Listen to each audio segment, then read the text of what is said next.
1951 British Mount Everest Reconnaissance Expedition. The 1951 British Mount Everest Reconnaissance Expedition ran between 27 August 1951 and 21 November 1951, with Eric Shipton as leader. The expedition reconnoitred various possible routes for climbing Mount Everest from Nepal, concluding that the one via the Khumbu Icefall, western Cwm and South Col, was the only feasible choice. This route was then used by the Swiss in their two expeditions in 1952, followed by the successful ascent by the British in 1953. Background: after World War II, with Tibet closing its borders and Nepal becoming considerably more open, the reconnaissance of Mount Everest from Nepal had become possible for the first time. In 1950, a highly informal trek involving Charlie Houston and Bill Tillman reached what was to become Everest Base Camp on the Khumbu Glacier. Although their report about whether the summit could be reached from there was not very encouraging, they thought an attempt might nonetheless be viable. Topographical knowledge in 1951. Expedition preparations. On the basis of this photographic evidence, Ward proposed to the Himalayan Committee that a reconnaissance expedition make direct inspections from the ground. Despite support from Bill Murray and Campbell Secord, the committee was reluctant to ask for approval from Nepal and were surprised when permission was granted. Ward believed the committee had hoped it would be refused. Murray was to be leader, with Ward, Secord, Tom Bertolin, and Alfred Tessiers forming the initial party, but when Eric Shipton turned up after having been expelled from his post as British consul in Kunming, China, he was persuaded to take on the leadership. Shipton's prestige helped gain sponsorship from the Times.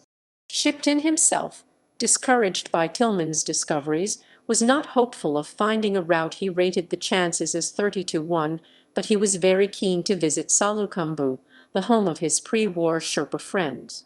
Secord from Canada and Tessiers from Switzerland had to withdraw. Keen to keep the party small, Shipton rejected various distinguished applicants, resulting in a party which now comprised only Shipton plus Tom Bertolin, Bill Murray, and Michael Ward. Only after leaving for Delhi he agreed to accept two additional climbers, self-selected from the 4 New Zealand climbers who were just completing an expedition in Garhwal Himalaya. It was Earl Rediford and Ed Hillary who hurried, with Ang Tharke as Surder and 12 Sherpas. The main party departed Jibani on 27 August 1951. The New Zealanders caught up with them on 8 September at Dingla.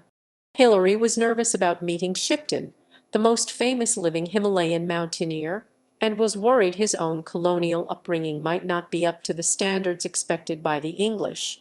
He wrote later, as we came into the room 4 figures rose to meet us. My first feeling was one of relief. I had rarely seen a more disreputable bunch, and my visions of changing for dinner faded away forever. Expedition. Khumbu Glacier and Icefall. The party took the same route as Houston and Tillman, except for a minor detour at Dingla to avoid a bridge that had been swept away. After a month-long trek in the late monsoon, they reached Namche Bazaar, and on 30 September Shipton and Hillary climbed sufficiently far up Kumori.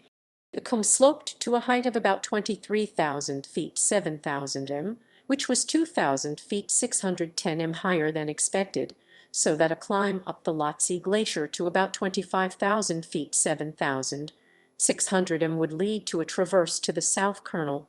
This was all encouraging, but the icefall looked to be a problem. All the same, Hillary was already able to look forward to a summit attempt in 1952. Meanwhile, Rediford and Sherpa Passing had found a way through most of the lower icefall, but on 4 October Shipton, Hillary, Rediford, and Bertolin with 3 Sherpas had reached 30 feet 9 and below the crest of the icefall when a relatively minor avalanche decided Shipton to turn back. He was unwilling to risk the lives of the inexperienced Sherpas, who could not make an informed decision about the considerable unavoidable risks. From Shipton's point of view, they had determined that a possible route had been found. It could not be attempted in the conditions of deep snow then prevailing, and he wanted to see if there were alternative routes to the top from the east or west. Exploration of Everest's southern foothills.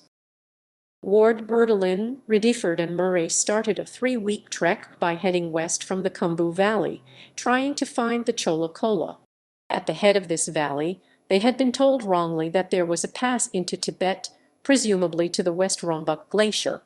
However, their map was inaccurate, and they had in fact reached the Ngajumba Glacier, the main source of the Dudkosi River, at the foot of Cho'oyu. They went north along Cho'oyu's east face, but could see no route towards its summit. They then headed for Nuplao, but progress was slowed by 2 considerable ice falls, so they abandoned the attempt and traveled back to Namche Bazaar, improving the mapping of the Chola-Kola region as they went. Meanwhile, Shipton and Hillary descended the Khumbu, and then traveled east up the Imje Glacier, which is south of the Lhotse-Nuptse Wall. They hoped to find a pass over to the Baran Glacier, and thence a further pass west of Pethinks. However, they found no crossing to the Baran, and so headed south down the Khumbu Glacier until eventually reaching the Baran. Since they were too far south to reach Pethinksi in the time available, they returned to Khumbu by crossing the south ridge of Amadablam. The entire party met up again and made another attempt to climb the Khumbu Icefall, but found there had been a major collapse of ice and the area was highly unstable. A few days later, on 28 October, conditions had improved, and they reached the top of the icefall only to encounter a 100-yard 90 crevasse splitting the glacier from side to side and separating it from the almost horizontally flowing glacier in the Wu. They retreated after forming the opinion that ice conditions might be more stable for a springtime expedition, after the consolidation of the winter snows. On 30 October they were back at Namche Bazaar. Kathmandu via the Gaurashankar Range. The party was to return home via Kathmandu to the west, so they traversed the completely unexplored region between the Botkoshi River of Sola Khumbu and the Rangshar Valley in Tibet. They crossed a new pass, naming it the Menlung Lao, and one side expedition reached the Nangpa Lao, which had been incorrectly positioned on their map, and spotted 2 possible routes up the northwest face of Cho'oyu. Another group discovered and named Menlungtse. They discovered and photographed some animal tracks that they could not identify but which the Sherpas said were of a Yeti. Passing north of Gaurashankar they headed southwest and then west to reach Kathmandu on 21 November. Aftermath. Preparations for 1953 expedition. Even while they were still investigating the Khumbu Icefall, Shipton reported back to the Himalayan Committee that they had found a practicable route from the West Khum to the summit of Mount Everest. They intended to mount an expedition for 1952 to make an attempt on the summit. However, already in May 1951, Nepal had accepted a Swiss application to attempt Everest. Shipton went to Zurich to tell the Swiss of his findings, and there were discussions about various ideas for a combined Swiss-British team, but nothing came of the proposals. Instead, Nepal gave permission for the British Cho'oyu expedition in 1952, followed by Everest in 1953. In the longer term, all this favored the British aspirations for Everest. The British would not have been ready in 1952, and the Swiss were to reciprocate the help Shipton had given them with practical advice about the mountain. The 1952 Swiss Mount Everest expedition very nearly reached the summit, so the minds of the British mountaineering community and establishment became strongly focused on their 1953 slot, particularly because France had been granted an opportunity for 1954. Shipton had become well known and popular with the public, and he was the obvious leader with a long and distinguished track record in Himalaya. He did, however, have broader perspectives than Everest, and after Cho'oyu he did not return home but continued trekking with Hillary. Back in London things were stirring. Some climbers, including some of those on the Cho'oyu expedition, approached the Himalayan Committee about Shipton's perceived lack of drive and single-minded commitment plus poor planning and leadership in 1952, and the committee did not disagree. The most likely alternative leader was John Hunt, a colonel in the army who had been a member of the Alpine Club since 1935 and had mountaineering experience in the Karakoram and the Alps. He had climbed to 24,500 feet, 7,500 m, and was only turned down for the 1936 British Mount Everest expedition because of an adverse and incorrect medical report about a heart murmur. During the war, he had been an instructor for the Commando Mountain and Snow Warfare School in Scotland. He was well known for his organizational abilities, and he was friendly with several members of the Himalayan Committee, having been climbing in the Alps with the Secretary Basil Goodfellow. Another option was Charles Wiley, a climber who spoke Nepalese fluently. He became the organizing secretary. Hunt and Wiley were in the army, so were experienced in logistics and might be available immediately and free of charge. When Shipton returned home and was called to a meeting of the Himalayan Committee on 28 July 1952, he still did not know his leadership had been called into question.